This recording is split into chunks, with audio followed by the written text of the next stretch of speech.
This is the part that when I tend to forget when we're trying to optimize our Sundays, and I just feel like I'm not the only one that has noticed how there's this version of Sunday that the internet tries to sell us. It's all about deep cleaning every single surface in your apartment, meal prepping for an entire week, reorganizing our wardrobe by color, and the list keeps going, honestly. Then it's 9 p.m, you're like super tired, Monday's tomorrow, and you feel like you spent your entire and supposed rest day doing much more than you actually could. I'm pretty sure we've both been there, but today, you and I, we're doing something different. We're doing less, but on purpose. And the concept is pretty much that small things compound. I just have loved that concept lately, and it's really about choosing the small actions or moments that give you the same sense of accomplishment as doing twice the amount. So you do less, but you also do more, if you know what I mean.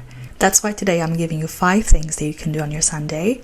And these are things that bring that feeling of achievement and a fresh start without wiping you out before the week even begins. I know what you're gonna say. Oh, I've seen this on every Sunday reset video. I know, but I mean it.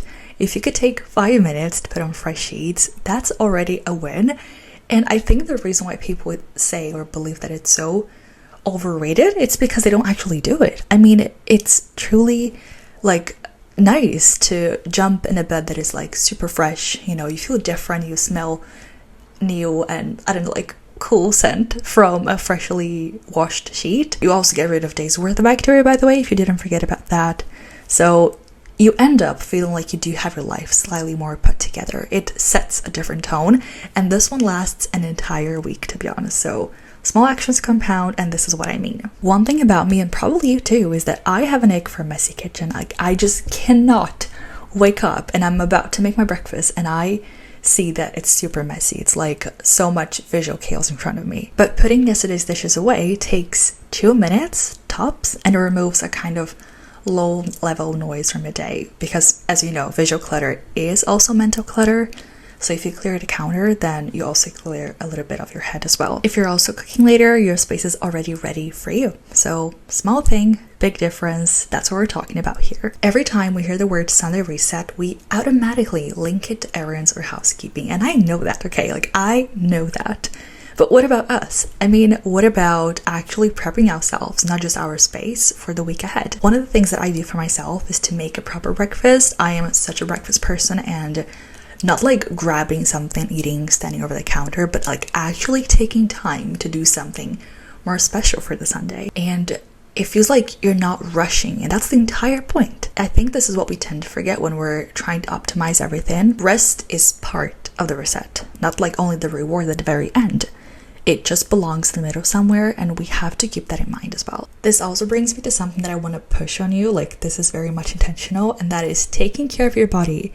Especially since I guess that's what you're going to be using all week. I personally have this face washing brush that I had never once taken out of its packaging, and today I finally looked at it and I was like, why not? I mean, what followed was basically a little facial in my own bathroom, and how cool is that? It sounds super small, it is small, but it's 10 minutes where I'm not thinking about my to-do list or anything that needs doing at home. I was just there, and that matters more than we give it credit for. This one I really want you to sit with, and I want you to promise me that you will. Don't you feel like doom scrolling is a lot like fast food? It's easy, quick, and takes almost no energy to consume, but it rarely leaves us feeling good. So I like to read the Daily Stoic every morning, either in bed or over breakfast. I've also been getting back into the habit of reading a proper book during what should be the most intentional meal of my day. Like I said, I'm personally a big breakfast girly, so I love that moment. You should try yourself too. It doesn't have to be a book. It can be a podcast, an audiobook, anything that makes you feel more present in the moment. The truth is, what most of us actually need going to Monday isn't a sort of curated, spotless home. It's to feel like we gave ourselves permission to slow down, to do the things that our brains have been trained to deprioritize. Because you know that social media has turned Sunday resets into a full performance. I mean, it's another highlight reel that makes you feel behind before you've even started. And how do we push back? Well, we start by doing exactly what I showed you today. Make the bed, put the dishes away, make a real breakfast. Treat yourself to something small and read something that grounds you, because these are 5 things. None of them are impressive if you really think about it, but all of them are enough. So a friendly reminder that you don't have to do it all. You can pick perhaps 5, and they can be plenty. Now, I really hope that you enjoyed this video, and if you did, leave a comment and subscribe to the channel, and please let me know what kind of content that you want to see next. Bye bye!